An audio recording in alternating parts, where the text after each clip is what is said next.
Connaissons-nous tout de l'univers? Cette question peut paraître pertinente tant les progrès récents semblent nous conforter dans notre approche scientifique de l'univers. Pourtant, à y regarder de plus près, les zones d'ombre restent immenses et les mystères cosmiques abondants. À ce jour, nous ne savons pas si l'univers réel et non observable est fini ou infini. Mais ce n'est pas la seule limite à notre connaissance. Cela signifie que nous ne comprenons ni le fonctionnement ni la nature de 95% du contenu total de l'univers. Les 5% correspondent à la matière ordinaire et nous avons déjà bien du travail à ce niveau-là. Le reste se partage entre 68,3% d'énergie noire ou sombre mesurée par le satellite Planck et 26,8% de matière noire dont la nature est totalement inconnue. La cosmologie moderne fait donc face à deux entités substantielles supposées car nous ne connaissons que la matière ordinaire dite baryonique. Le reste serait donc réparti entre la matière noire et l'énergie sombre. Pour information, la matière noire a été supposée dès 1933 par l'astrophysicien américano-suisse Fritz Zwicky, puis confirmée en 1975 par l'astronome américaine Vera Rubin. Cette forme de matière n'émet pas de lumière, mais agit gravitationnellement sur les objets physiques, à commencer par les galaxies.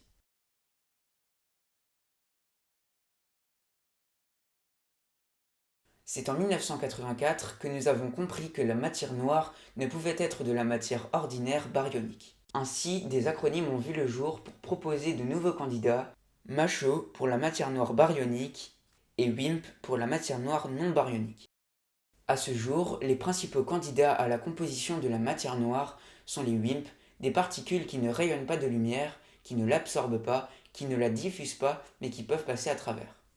La seule manière de les observer est de prendre en compte la gravité qu'elles exercent sur les autres objets physiques.